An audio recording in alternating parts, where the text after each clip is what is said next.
আচ্ছা, যদি চুলায় এত মজাদার সুন্দর একটা বারবিকিউ চিকেন তৈরি করা যায়, তাহলে কেমন হয় বলেন তো? আজকে কিন্তু আমি চিকেন বারবিকিউ রেসিপিটা নিয়ে হাজির হয়ে গেলাম। তো আশা করি আজকের এই ভিডিওটা আপনাদের সবার অনেক ভালো লাগবে। তো আমি এখানে হচ্ছে চিকেন নিয়ে নিয়েছি। সবগুলোই ছিল হচ্ছে রানের পিস। রানের সাথে উপরের অংশটা ছিল।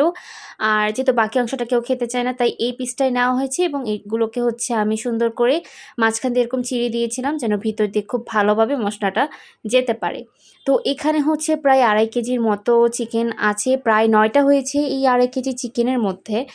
আর এই চিকেনটা দিয়ে আজকে আমরা বারবিকিউ তৈরি করতে যাচ্ছি। তো বারবিকিউ তৈরি করার জন্য যে মসলাটা আমি প্রস্তুত করছি, সেটা আপনাদের সাথে একটু শেয়ার করে দেই যে আমি কী মসলা ব্যবহার করছি এখানে। আমি একদম ঘরোয়া উপকরণ দিয়েই তৈরি করব। এখানে হচ্ছে আমি লবণ দিলাম প্রথমেই। আর লবণ দিয়ে এখানে হচ্ছে আমি সরিষার তেল আর সয়াবিন তেলটা ব্যবহার করছি। পরিমাণ মতো দুটো একসাথেই মিক্স করে নিয়েছিলাম। 1/3 কাপ দিয়ে দিয়েছি আমি সরিষার তেল এবং সয়াবিন তেল।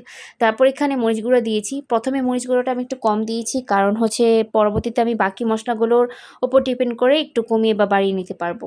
তো এখানে হচ্ছে আমি আদা রসুনের যে পেস্টটা আছে সেটা দিলাম। আর সাথে আমাদের যেহেতু আজকে বারবিকিউ মশলাটা নেই, তো ঘরে ছিল এই যে রাঁধুনির এই মজাদার মুরগির যে মশলাটা সেটা দিয়েই কিন্তু আমি বারবিকিউটা তৈরি করব।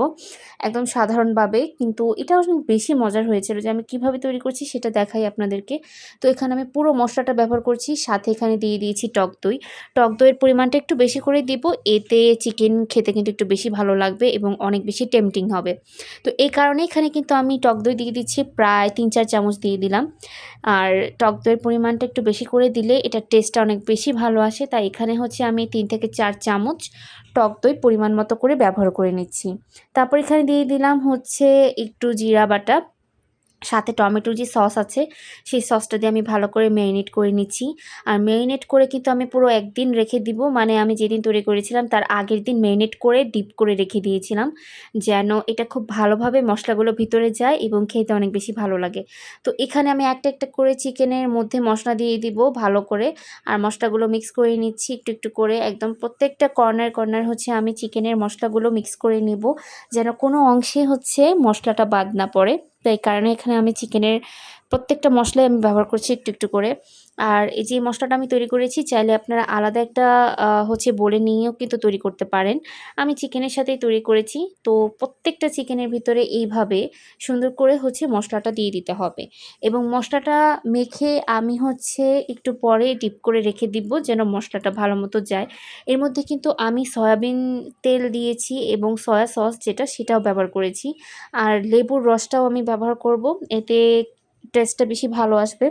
তো প্রত্যেকটা কর্নারে হচ্ছে আমি ভালো করে মিক্স করে নিচ্ছিলাম মশলাগুলো, যেন কোনো অংশেই বাদ না পড়ে।